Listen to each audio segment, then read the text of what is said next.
പോളെന്ന കുടുംബനാഥനെ കൂടി ആന കൊലപ്പെടുത്തിയത് കൂടി പ്രതിഷേധം അണപൊട്ടുകയാണ് വയനാട്ടിൽ. പുൽപ്പള്ളി ടൗണിലേക്കാണ് ആയിരക്കണക്കിന് വരുന്ന ജനം, നൂറുകണക്കിന് ആളുകൾ പ്രതിഷേധവുമായി ഇറങ്ങിയത്. പോളിന്റെ മൃതദേഹം ആംബുലൻസിൽ തന്നെ ഇപ്പോഴും തുടരുകയാണ്. ആംബുലൻസിൽ നിന്നും പുറത്തേക്ക് ഇറക്കാൻ ബന്ധുക്കൾ തയ്യാറായിട്ടില്ല. നാട്ടുകാരും തികഞ്ഞ പ്രതിഷേധത്തിലാണ്. മണിക്കൂറുകൾ നീണ്ട പ്രതിഷേധ ജ്വാലയാണ് പുൽപ്പള്ളി ബസ് സ്റ്റാൻഡ് ഭാഗത്ത് കാണാൻ കഴിഞ്ഞത്. പോലീസുമായി ഏറ്റുമുട്ടുന്ന സാഹചര്യത്തിലേക്ക് ഇവരെ പോയി. വനം വകുപ്പിനെതിരെ ഇതുവരെ കാണാത്ത പ്രതിഷേധമാണ് വയനാട്ടിൽ കാണാൻ കഴിയുന്നത്.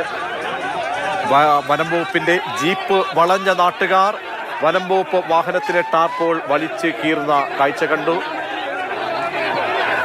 ടയറിന്റെ ഗ്യാസ് അഴിച്ച് വിട്ടു, പിന്നീട് റീത്ത് വെച്ചു വാഹനത്തിൽ. ഇന്ന് കടുവ കൊലപ്പെടുത്തിയ പശുവിന്റെ മൃതദേഹവും ജഡവും ഈ വാഹനത്തിന് മുകളിൽ സ്ഥാപിച്ചായിരുന്നു മുദ്രാവാക്യം വിളി. വളരെ പണിപ്പെട്ടുകൊണ്ടാണ് ജനത്തെ അവിടെ നിന്നും നിയന്ത്രിച്ചുകൊണ്ട് പോളിന്റെ മൃതദേഹം വീട്ടിലേക്ക് കൊണ്ടുപോകാൻ കഴിഞ്ഞത്. എം കമൽ ഏറ്റവും പുതിയ വിവരങ്ങൾ നൽകാൻ ചേരുന്നുണ്ട്. കമൽ, പോളിന്റെ വീട്ടിലാണ് ഇപ്പോൾ കമൽ തുടരുന്നത്. അവിടെ എന്താണ് സാഹചര്യങ്ങൾ? മൃതദേഹം പുറത്തേക്ക് എടുക്കാൻ കഴിഞ്ഞിട്ടുണ്ടോ? ഇപ്പോഴും ആംബുലൻസിൽ തന്നെയാണോ ഉള്ളത്? രജീഷ്, മൃതദേഹം ഏതാണ്ട് 1 മണിക്കൂറായി ആംബുലൻസിൽ തന്നെ വെച്ചിരിക്കുകയാണ്.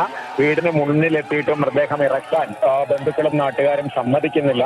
പുൽപ്പള്ളിയിലെ യോഗ തീരുമാനങ്ങൾ പോരാ, തങ്ങളെ രേഖാമൂലം അറിയിക്കണമെന്നാണ് അവരുടെ ആവശ്യം. ഇപ്പോൾ അല്പം മുമ്പ് ADM ദേവകി ഇവിടെ എത്തി മൈക്കിലൂടെ ഈ തീരുമാനങ്ങൾ രേഖാമൂലമുള്ള രേഖ ഇവിടെ വായിച്ചു. പക്ഷെ അപ്പോഴും ആളുകൾ ആ തീരുമാനങ്ങൾ അതിൽ പറഞ്ഞത് 5 ലക്ഷം രൂപ ഇന്ന് തന്നെ കൈമാറും. അതായത് 10 ലക്ഷം രൂപ ആണ് ആദ്യഘട്ട നഷ്ടപരിഹാരം. അതിൽ 5 ലക്ഷം ഇന്ന് കൈമാറും. ബാക്കി 5 ലക്ഷം പിന്തുടർച്ചാവകാശ സർട്ടിഫിക്കറ്റ് ലഭ്യമാകുന്ന മുറയ്ക്ക് കൈമാറും. കൂടുതൽ തുക, അതായത് 50 ലക്ഷമാണ് ആവശ്യം. 40 ലക്ഷം രൂപ ലഭ്യമാക്കണമെങ്കിൽ ക്യാബിനറ്റ് തീരുമാനം വേണം. അത് സർക്കാരിലേക്ക് ശുപാർശ ചെയ്യും. ഭാര്യയ്ക്ക് ഈ വനംവകുപ്പിൽ താൽക്കാലിക ജോലി ഉടൻ നൽകും. സ്ഥിരം ജോലിക്കായി സർക്കാരിന് ശുപാർശ നൽകും.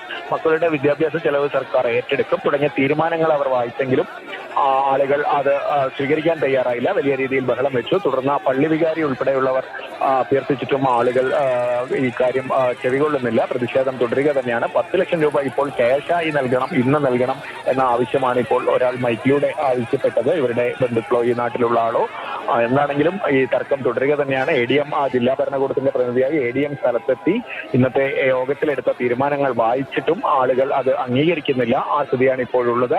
എന്താണെങ്കിലും മൃതദേഹം ഇപ്പോഴും ആംബുലൻസിൽ തന്നെ വെച്ചിരിക്കുകയാണ്. കാണാനെത്തിയ ആളുകൾ ഇവിടെ തടിച്ചുകൂടി നിൽക്കുന്നുണ്ട്. ഒരു ഭാഗത്ത് ആളുകൾ പ്രതിഷേധിക്കുന്നുമുണ്ട്.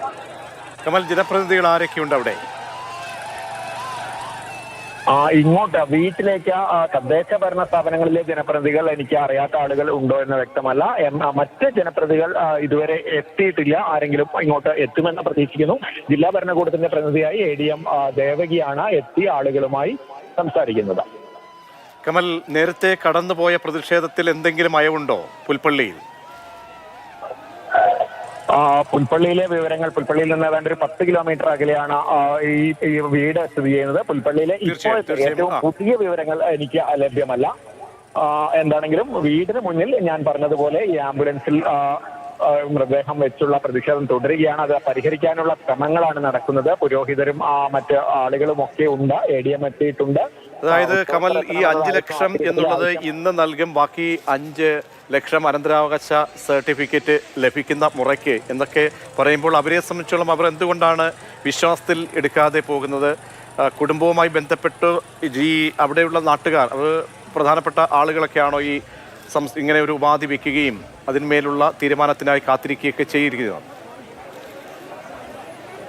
പ്രതീക്ഷ, അത് നമുക്ക് വ്യക്തമല്ല. ഇവിടെ കൂടിയിരിക്കുന്ന ആളുകളുടെ പ്രതിനിധികൾ എന്നൊക്കെ നമുക്ക് പറയാൻ കഴിയുള്ളൂ. കാരണം ഈ അടുത്ത ബന്ധുക്കളാണോ അല്ലെങ്കിൽ മറ്റുള്ളവരാണോ എന്ന് നമുക്ക് വ്യക്തമല്ല. ഇവിടെ കൂടിയിരിക്കുന്ന ആളുകളുടെ ഇടയിൽ തന്നെ ചില അഭിപ്രായ വ്യത്യാസങ്ങളൊക്കെ നേരത്തെ കാണുകയും ആളുകൾ പല ഗ്രൂപ്പുകളായി പരസ്പരം തർക്കത്തിൽ ഏർപ്പെടുന്നതൊക്കെ ഒരു സ്ഥിതിയുണ്ട്. ആ ഒരു ഉത്തരവാദിത്വത്തോടെ ആ കാര്യങ്ങൾ ചെയ്യാൻ ആളുകളില്ല. അല്ലെങ്കിൽ അത്തരം തീരുമാനങ്ങൾ, പള്ളി വികാരി ഉൾപ്പെടെയുള്ളവരുടെ തീരുമാനങ്ങൾ പോലും അംഗീകരിക്കുന്ന ഒരു സ്ഥിതിയില്ല. അത്തരത്തിൽ ഒരു അനിശ്ചിതാവസ്ഥയുണ്ട്. കാരണം ആര് കുടുംബത്തിന്റെ ഭാഗത്ത് നിന്ന് ഉറച്ച തീരുമാനം പറയും, അല്ലെങ്കിൽ അങ്ങനെ ഉള്ള തർക്കങ്ങളൊക്കെ നടക്കുന്നുണ്ട്. എന്തായാലും കുടുംബാംഗങ്ങൾ തന്നെയാണ് ഈ പ്രതിഷേധം ഉയർത്തുന്നത്. ഇന്നലെ മുതൽ കൂടെയുള്ള അവർ നേരത്തെ പറഞ്ഞൊരു പ്രധാന കാര്യം, അവരുടെ ഒരു വിശ്വാസത്തിലെടുത്തല്ല ഇന്ന് കാര്യങ്ങൾ നടന്നത്.